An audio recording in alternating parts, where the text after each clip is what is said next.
Welcome to Curtain Call, the show where we go behind the curtain on the stars of the culture wars. I'm your host, Alexandra Marshall, and today we are joined by Andrew Cooper. So it is wonderful to have you here today with me, Andrew Cooper. You're, of course, one of our stars of the culture wars and conservative politics. You head up CPAC, which is the Conservative Political Action Forum, which has been going for about 50 years in the States, and you brought it to Australia. And you also lead Liberty Works. So my first question is, how did that happen? How did you end up being such a force in today's politics? Well, I'd probably dispute being called a force in today's politics, but certainly I'm trying to be active, and I'm trying to, I guess, make a difference would be the way, most people who are involved in this sort of vocation would describe themselves. Look, I was in business for, 20 odd years and did okay, but also had this nagging feeling that over the course of that journey, when you're in business, you get obstructed by crazy government rules and regulations that prevent you from employing people, that prevent you from expanding your business, prevent you from trading internationally as well as domestically. And there's all sorts of barriers. And I guess I found myself for many years complaining about these things, at dinner parties and at barbecues and over beers and wines. And when I sold my business some years ago, I guess I just decided that maybe I should do something. Instead of complaining, I should do something.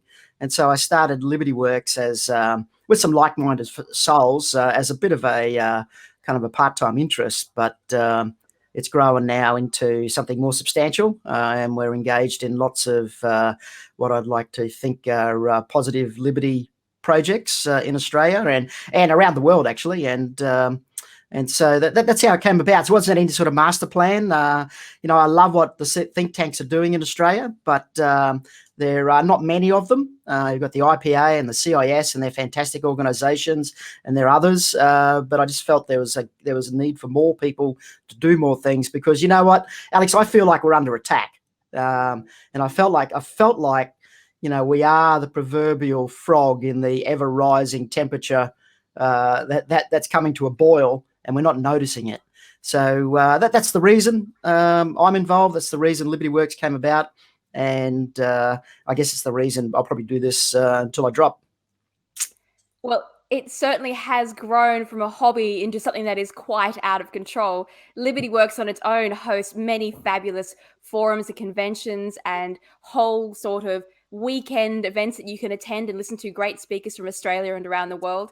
And then, of course, there is CPAC. Now, a lot of people are fascinated by CPAC because conservatives don't have a great track record when it comes to getting together and having a chat about politics and getting active in politics.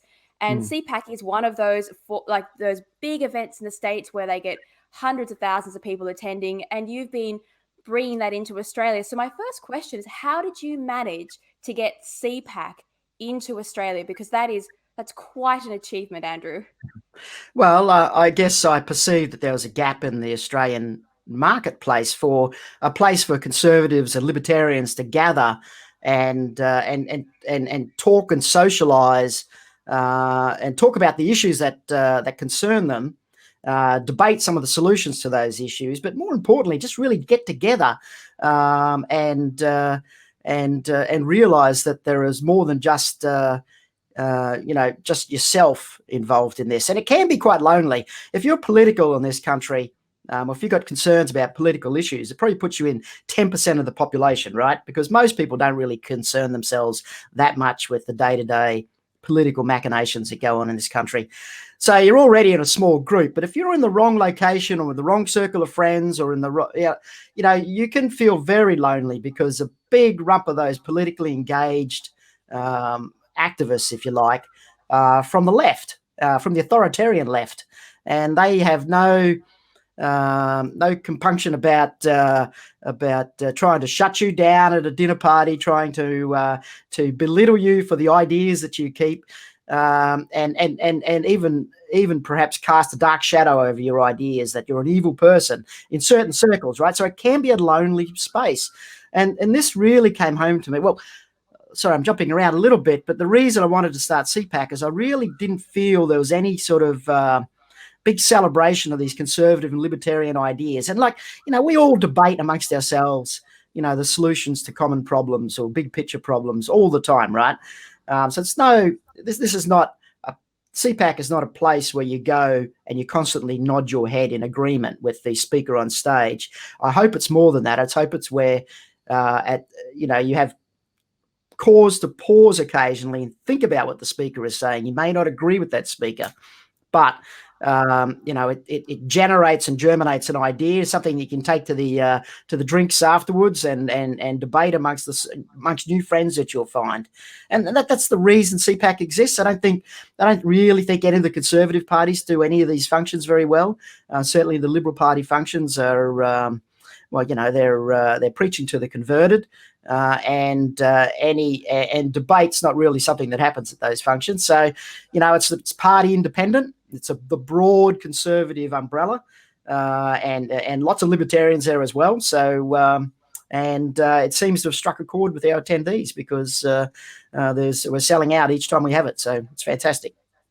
Yes, and congratulations on that. But what I have noticed about CPAC is that it's part forum, part function, part dinner party, and part cocktail party, which of course everyone loves. It gets a sort of a spirit in the air of discussion and debate, and I think that's really healthy for conservative politics to get people to engage in that way in a social setting. And as a young person in politics, well, a young person 15 odd years ago in politics, unless you wanted to be a party politician, there wasn't really any event that you could go to that wasn't essentially politics driven rather than discussion driven. And that's a real shame because the grand majority of people in Australia don't necessarily want to be a young Liberal or a young Nat Party member. They want to be engaged in an interesting debate, which is what you guys bring with CPAC into Australia. And I, of course, went to the first CPAC with you guys, and it was amazing. It was fabulous. And what was it like to have someone like Nigel Farage and Raheem Kassam on the stage that you brought out from England? What was that like, having that big theatre style event, which it really was an incredible experience there? Well, I mean, it was fantastic. It's like nothing I've seen, certainly here in Australia. And to me, it all peaked at the dinner on the Saturday night. It was a 2-day event, but there was a large dinner on the Saturday night with about 350 people. And if you recall, we had Peter Credlin was emceeing a 3-person panel. And on that panel, we did have indeed Nigel Farage. We had Mark Latham, and we had Congressman Mark Meadows, who at that time was the congressional leader of the Freedom Caucus, the most prominent Republican faction in the USA, and who later became and is still Donald Trump's chief of staff. So we had 3 very interesting speakers, each in their own right, was incredibly engaging throughout the day. Nigel Farage, burst onto the stage and had everyone immediately on their feet. Mark Latham holds his own in any forum whatsoever, and Mark Meadows was, I guess, the surprise packet of the entire conference. Just such a charming, wonderful man, a man that calls Donald Trump his friend, and later on, as I said, became chief of staff of the president. And the interaction between those 3 and the iron fist of Peter Credlin and the insightful comments and questions she was throwing at those 3 gentlemen just put a beautiful capstone on that first inaugural event. And I guess the peak pleasure for me was, strangely enough, Tony Abbott was sitting just beside me, and I'd placed Mark Meadows beside him because I thought they would have some things to talk about. And I turned around and looked over my shoulder to ask Tony whether he was enjoying himself, because, look, there was no Liberal Party people on the stage, right? It was Mark Latham, I'm going to now talk to you about that. yeah. So Mark Latham's up there on stage. There's no Liberal Party, and Tony was sitting, rocking back in his seat with his feet up on Mark Meadows' chair, laughing his head off. And I just thought, well, that's just wonderful. If a former Liberal Prime Minister of Australia can sit there and enjoy himself, obviously so fully, with an English Brexit Party leader, Mark Latham, and a Republican congressman, one of the most prominent Republican congressman. I just thought that was tremendous. So it was very satisfying, that first one. It was a shame we couldn't get some of our overseas, in particular our US visitors, over again because of the border restrictions. But we had a great event this year as well. So I'm very pleased with the way things are going, Alex. I have to say, with a few exceptions, and Mark Latham being one who is a brilliant entertainer, he was particularly good in the current CPAC we just had. He was bringing the house down, which was no small feat. Yeah. But for the general population of politicians in Australia, they're quite scripted. They're very stilted in their performances in any forum that you put them in. But when you bring in American and European, and particularly our wonderful British politicians, they are animated, they're energetic, they wander around, as you say, they strut onto stage with a serious presence, which I think is lacking in Australian politics and Australian politicians. Do you notice that? And do you have any theories as to why there's such a massive gap of talent between the politicians in Australia and those on both sides of the pond? Yeah, look, it is noticeable, isn't it? And I think Australian politics does suffer from a little bit of kind of paint by numbers, I guess. It's very much appears to me to be very much about being on message all the time, a little bit perhaps poll driven, and a little bit overly scripted.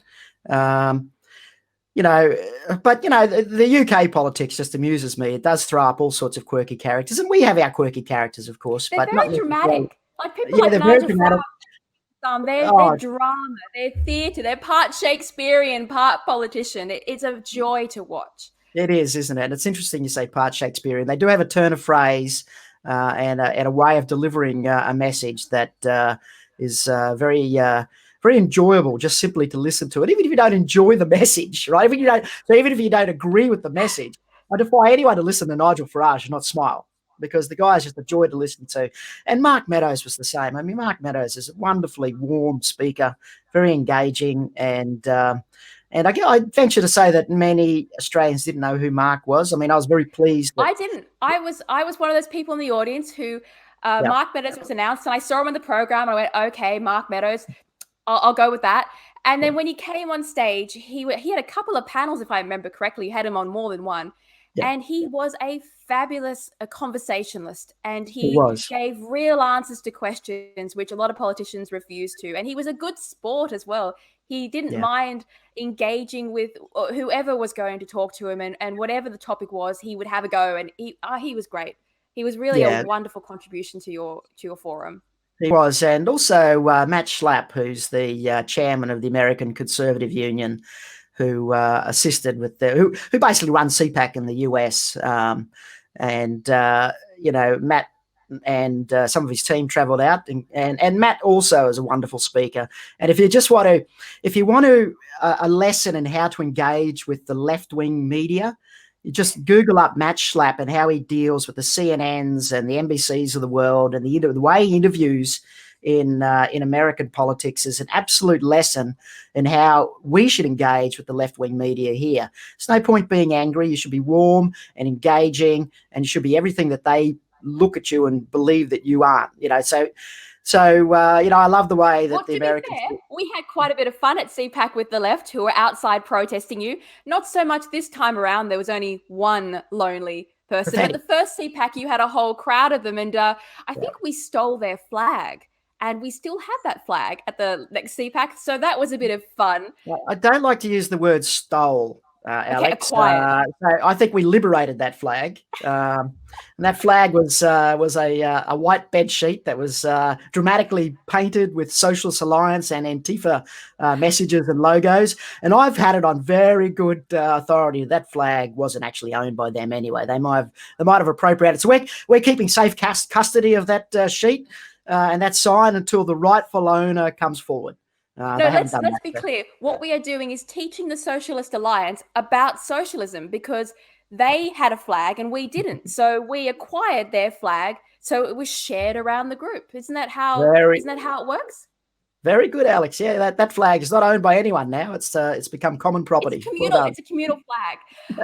Now, look, I'm sure you expected that you were going to get some flack from the left wing of Australian politics, and Christina Keneally, in perfect form, came out and tried to ban you outright, tried to stop your speakers from coming into the country, as if she has that right to try and control the flow of information in Australia. But she did try. But what I found quite astonishing was the kickback you had from the heart of conservative politics in Australia, which is, of course, the Liberal Party. You had MPs who would not come, including our Prime Minister, who didn't appear on either occasion. And even now, there was still, I remember watching Sky News and there being discussions from some Liberal Party members about not wanting to taint themselves by being on a forum with some of your European speakers, famous, mainstream European speakers. And were you quite shocked at the resistance inside conservative politics to conservative politics itself, and how our state of conservative politics has slipped? I mean, I know, and you might have been surprised, but Scott Morrison was booed on both of your CPAC forums for not being a true conservative. Is that a worry for you about the way that official MPs and representatives are treating conservative politics?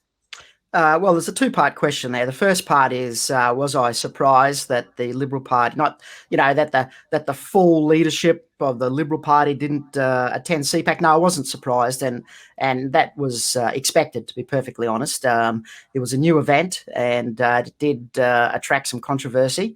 And there's some strong warriors in the Liberal Party that do fervently believe in free speech, and I speak of people like Amanda Stoker, Craig Kelly, James Patterson, and a number of others that did defend CPAC and did defend the right of speakers to get on stage. Even if they didn't agree with the message that person was delivering, they did agree that person had a right to speak. And so in that sense, I think the Liberal Party is, there's been an internal kind of conflict going on in the Liberal Party for some years now. And I guess, that's, to me, and I'm not a Liberal Party member, I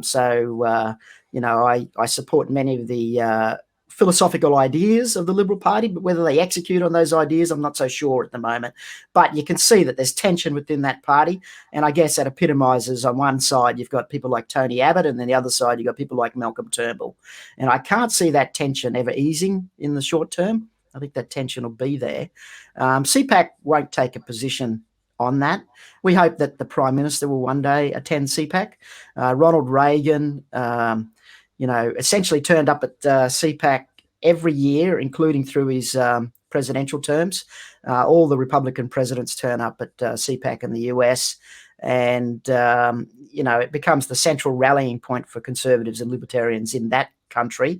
And we know that CPAC will become that here in this country. And the reaction of the Labor Party to the event, prior to the event and also after the event, kind of bears that out. They were concerned about what we're seeking to establish here in this country. Yes, well, all things being equal, Scott Morrison should have been opening your event as the lead speaker if it was anything like American politics. Is it, now I have to ask you this, there's been a rumor going around, and I know the answer, but our viewers may not. Is it true that you sent Christina Keneally some flowers for her efforts in promoting CPAC? I did send her some flowers, yeah. I didn't get a response, but I sent some flowers to the office thanking her for her contribution to CPAC. And in fact, Janet Albertson suggested I do that. So I want a big shout out to Janet. Thanks for that idea. I was so muddled. And she rang me on Monday and said, "Look, Andrew, we talked about this. Have you sent those flowers to Christina yet?" And I said, "No, I haven't, but I am going to do that right now." So, but she didn't respond. Alex. That's so cruel and so unlike Christina rude. Keneally. Yeah, We exactly. often pretend that she's the politician who will fail her way into the prime ministership, so we can look out for that happening one day. But perish the thought we end up with Christina Keneally in charge of this country, the chief censor. You also named an award after Christina Keneally. Can you tell us a little about your special award that you give out every year at CPAC and the spirit behind that award? So we perceived this award that we called that we're going to call the sort of the CPAC Liberty Award, or CPAC Freedom Award, and but as you know, but some of your listeners may not know, prior to the 2019 event, Christina Keneally got up in the Senate chambers and delivered a 10-minute diatribe against CPAC and some of the speakers that we were bringing over from the US and the UK, including Congressman Mark Meadows, including Nigel Farage, including Brexiteer Raheem Kassam, for some of the views that they hold, and views that apparently Christina Keneally didn't like, and therefore, as the shadow immigration minister, claimed that those speakers should be banned. I mean, it's just incredible to think that she could be the immigration minister of Australia, of this country, and just at the stroke of a pen could ban whoever she doesn't like. So, I think that's a very concerning circumstance. But anyway, she stood up, 7 or 8 days prior to CPAC in the Senate chambers and did this diatribe of a speech. And you can look it up. I mean, it was just a whole lot of nonsense. But anyway, and then she was supported by Anthony Albanese, Richard Marles, Mark Dreyfus, Penny Wong. They all delivered speeches and commented in the media about how CPAC should be shut down. And we looked at all this and we thought, you know what, we need... Craig Kelly came to me and he said, look, Andrew, I think we should change the name of this. I think we should, in the honour of the publicity Christina Keneally had brought to CPAC, we should change this to the Keneally Cup. So forever and a day now, Christina Keneally's name will be associated with CPAC, and it will be through this award that we give, which is the Keneally Cup is the award that we give to the person that demonstrates why CPAC is needed in this country. And this year, Alex, you were there. Can you recall who won the award this year? Well, I think we tried to give it to wonderful Daniel Andrews. Did he end up winning that year? Because he was the most hated figure at the forum. Yeah, no, Daniel Andrews was the winner. If you recall, it was a tie between Daniel Andrews and Antifa. And, in your mind, there was a tie. The audience was like, no, it's Daniel Andrews. It's 100% Daniel Andrews. They decided to do a boo-off.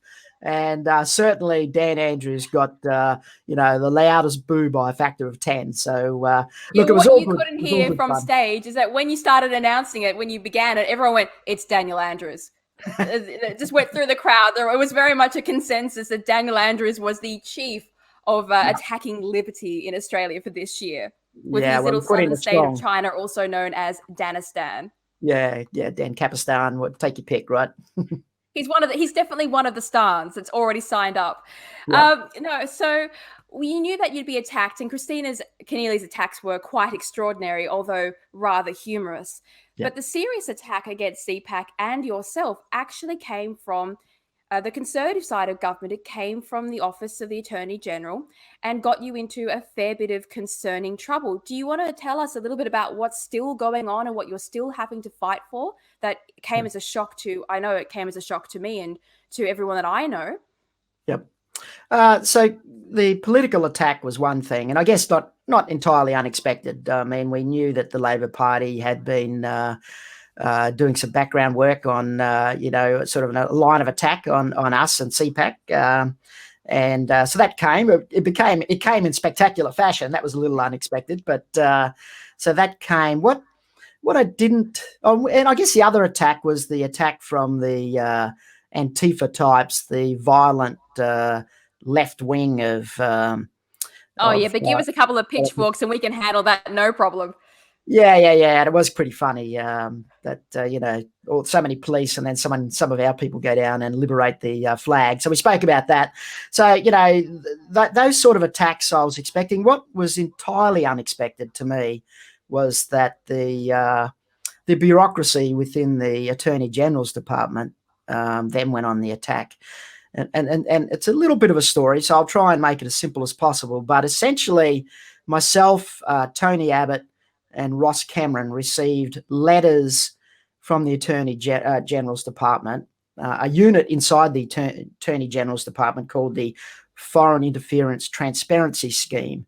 And they asked us, they said, well, they thought that we were agents under foreign influence by virtue of the fact that we had spoken at CPAC, which had Wait, let me just stop you there. They thought that the ex-prime minister of this nation was a foreign agent. They thought that he was potentially a foreign agent, and that he should register with the Foreign Influence Transparency Scheme, as should I, and as should Ross Cameron. Now, we all told them to get stuffed, basically. Tony was a little bit more eloquent in the manner he told them to get stuffed. But I was quite rightly, because it's clearly and utterly ridiculous. Look, it was an absurd. The reasons they gave were absurd, but nonetheless, the act gives extraordinary powers to bureaucrats. Now, the next phase was where it became quite concerning for me, in particular. They dropped off Tony and Ross. But after CPAC, I received just an emailed letter that I almost missed. You just receive so much email these days from this foreign influence transparency scheme, and I did miss it the first time. On the weekend I was going through my emails and I looked at it. I thought, what's this? I thought, oh, this nonsense again. So I popped it open, and I had this letter signed by one of the senior bureaucrats within the department of the Attorney General, saying that they thought that I was under foreign influence, and that it was beholden upon me to satisfy them. This is the language they use. I needed to satisfy them that I wasn't a foreign agent. And to do so, they gave me 14 days to hand over every piece of communication, every record of meeting with not only every attendee at CPAC, not only every speaker at CPAC, but also everyone involved in the think tanks that were sponsoring CPAC, which includes the American Conservative Union. So the implications of this, and they gave me 14 days to do all that, right? So the implications of this, Alex, was that that I was supposed to give up all communication I had with the leader of the Brexit party in the UK, Nigel Farage, who was at that stage politicking for Brexit, right? The elections were on. He'd come out in the midst of an election campaign, which was just brilliant on his behalf. I had to give up all that communication. I had to give up all my conversations and emails with Mark Meadows, a senior congressman in the US. This just begged belief for me. Here I am. Australia is asking me to prove to bureaucrats that I'm not a foreign agent. And by doing so, the only way I can do that is to comply with their demands for me to give up confidential communications with office holders and politicians in overseas, in our security partners' administrations. Well, so let's remember that the whole foreign interference bill, which I have read, and it's a real dreary, badly written piece of legislation because it lacks any focus. So it doesn't mention the intent of the person who is interfering, when it was actually written to stop Chinese interference and CCP interference in Australia, but it doesn't specifically say that. And it protects the very people who are most likely to engage in that sort of thing, like foreign politicians who are in Australia. But the interesting thing is that it seems to me the Attorney General is claiming that somehow ideas of Western liberty from our parent nation and our longest, most faithful ally, which the government has serious ties to and legislation ties to, is somehow an act of foreign interference. And that is quite an extraordinary premise to begin with. And it's not like your forum was a closed, secretive event. You publicized it. Anyone could buy a ticket. We invited many members of the Conservative government who were involved in this. It's so unbelievable. I struggle to describe how this even came about. Yeah, and look, I'm no fan of Chinese actors in Australia, and in fact, I travelled to Hong Kong at the height of the protests there with Matt Schlapp from the American Conservative Union and other conservatives, with the head of the Japanese CPAC in Tokyo. And we travelled there to meet with protest leaders. And I've been at the front in the pouring rain with those Hong Kong protest leaders, with Chinese-backed Hong Kong police with their tear gas canisters pointed directly in our faces. I am no fan of Chinese influence in this country, and I will be talking about Chinese influence in Australia for decades to come. But what this legislation does, and it's classic mistake by a Liberal Party, right, is that they create legislation to solve a problem but don't think about the unintended consequences of that legislation. And what this legislation does is it gives enormous power to the bureaucracy within the Attorney General's Department. Now, we know what bureaucrats, where their leanings are, right? I was the first person in a year, I was the only person that received this notice and demand to give up documents. No Confucius Institute was demanded to give up documents. No Chinese foreign actor was ever demanded to give up documents and threatened with the implications of not giving the documents was referral to the federal police for arrest and criminal prosecution and subject to 6 months jail. So it was a serious matter. It was a criminal prosecution matter. I could not give up the documents because there was no way I'd breached the trust placed in me by my speakers and by attendees at CPAC. And let's face it, Alex, if I did give up information, any speaker coming to CPAC, by virtue of knowing that I'd have to do that, would never attend. Why would they attend? Of course not. And what a rebel you are for defying the Attorney General's office. Good on you. It was well deserved. Anyway, so I've defied it by taking the Commonwealth of Australia to the High Court. So we've taken them to the High Court. We lodged our claim in February of this year. The final hearing, we've had a number of appearances in the High Court. The final hearing is in March, early March 2021. So we're hoping that aspects, at least, if not the entirety of this horrid legislation, will be struck out. And if I can just illustrate, and I know you're probably running out of time, Alex, but if I can just illustrate just how terrible this legislation is, the Institute of Public Affairs did some checking on my behalf on how this whole scenario of Abbott, Cameron, and myself being chased by this unit in the AG's department, how that came about. Freedom of Information request by the IPA revealed that Mark Dreyfus, the shadow Attorney General within the Labor Party, met with senior bureaucrats from the Attorney General's department, unbeknown to Christian Porter, the Liberal Attorney General of this nation. So they've met in secret. Mark Dreyfus has pointed out to the bureaucrats, and this is all freedom of information, all proven. Mark Dreyfus pointed out to the senior bureaucrats that CPAC, that we're possibly under, that they should be investigating CPAC. A few days later, Christina Keneally goes off in the Senate chambers with her ridiculous speech. And a few days later after that, we get the first letter from these bureaucrats in the Attorney General's department. So it's essentially a conspiracy behind the scenes, all enabled by legislation introduced by the Liberal Party. And let's not forget that although it wasn't Christian Porter who actually sent you the letter, it is his department. And once they found out about it, they continued to pursue you. And so there's no way to get around the fact that you're pursued by this department from your own Conservative government. Well, I will mount I will qualify that. I'm not sure I can agree with that, because he claims he didn't know what the bureaucrats were doing. Sure. So take that how you will. The department on the 24th of December, Christmas Eve last year, sent me a letter saying that, and they knew that I was taking them to the High Court. They sent me a letter saying that they will no longer be pursuing me on this occasion because my public statements were deemed to disclose that I wasn't a foreign agent. I mean, it just beggars belief for the absurdity of all this, that they would send a letter on Christmas Eve. But anyway, that letter is sent. So they're not actually technically chasing me, although the letter makes clear that they may chase me again in sometime in the future. It was certainly a pass of intimidation to say that we might come back and tap you again.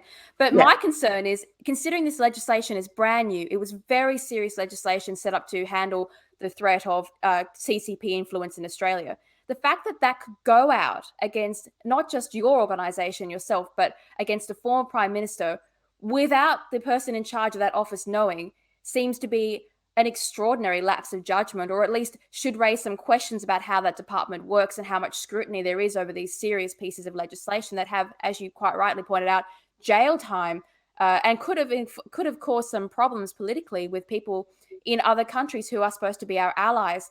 I would ask a question: how did, and you may not be able to answer this, was there a response from your foreign friends, who of course your foreign influence friends, about this happening to the Australian CPAC conference? Like, was America and were the UK surprised that you were subjected to this kind of scrutiny? Well, the Americans, it beggars belief. And in fact, Matt Schlapp at CPAC in DC this year made mention of how publicly about how they take free speech for granted in the US. That they have issues, but it's in the Constitution. Now, we have an implied right to free speech, but he said it's Americans take for granted this right to speak freely, and yet even countries like Australia, free speech is just under attack, not just in a practical sense, but in a legislative sense. And the true evil of this legislation is that the political class can be kept in the dark. The power lies with the bureaucrats. And technically, under the legislation, Christian Porter can't even stop the implementation or the attack of that, or the use of that legislation against whoever the bureaucrats deem they can use it against. And that's the real problem with this legislation. It gives enormous power to bureaucrats. Now, Christian Porter has reined in the bureaucrats, and he said that, and my quibble with Christian Porter is that he has said that there's nothing wrong with the legislation. And I say bullshit to you, Christian Porter. There is something wrong with the legislation. The legislation sits there as a ticking bomb, waiting to be weaponized by the Labor Party as soon as they take power. We've already had Christian Keneally already claiming that they're going to use whatever it takes to stop speakers coming into this country. She's the shadow immigration minister. We've got Mark Dreyfus. He is a joker, but Mark Dreyfus, the shadow attorney general, using the Attorney General's department to chase conservatives under this legislation. He's going to be in charge of that department one day. My God, this legislation is going to be weaponized, and it's going to be used against conservatives, libertarians, and indeed anyone, even people from the left that may be speaking in a manner that the Labor Party do not like. It can be used against them. And it's atrocious legislation. Yes, that is one of my main criticisms of Christian Porter, is that he has a habit of writing legislation with enormous holes in it, which can be misused, and unintended consequences are rife. He has the same problem with the religious discrimination bill. He's got the same problem with his casual work bills. There's 3 or 4 other bills that he's got there with just these gaping, as you correctly say, if they are misused and if somebody else is in power, they could be extraordinarily dangerous. And one of the things with the Conservative government is they have to write legislation as if Kim Jong-un were running Australia. That's how secure legislation should be. Well, to give you an indication of how bad this legislation is, it was drafted under the Turnbull administration. It was passed by Morrison's administration, but in fairness to them, perhaps they didn't read it properly. It was fully drafted and submitted under the Turnbull prime ministership, and that should have been a warning sign right there, I guess. But no, you're right. I think conservative side of politics, the Liberal Party, they tend to have a surprisingly unfailing belief that bureaucrats will do the right thing, and that's not true.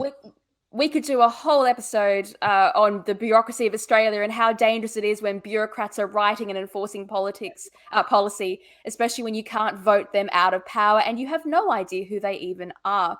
Yeah. But before we finish up here, Andrew, I'd like to offer you an opportunity. Are there any new events coming up? Are you doing CPAC next year? Is there a Liberty Works event people should be signing up for?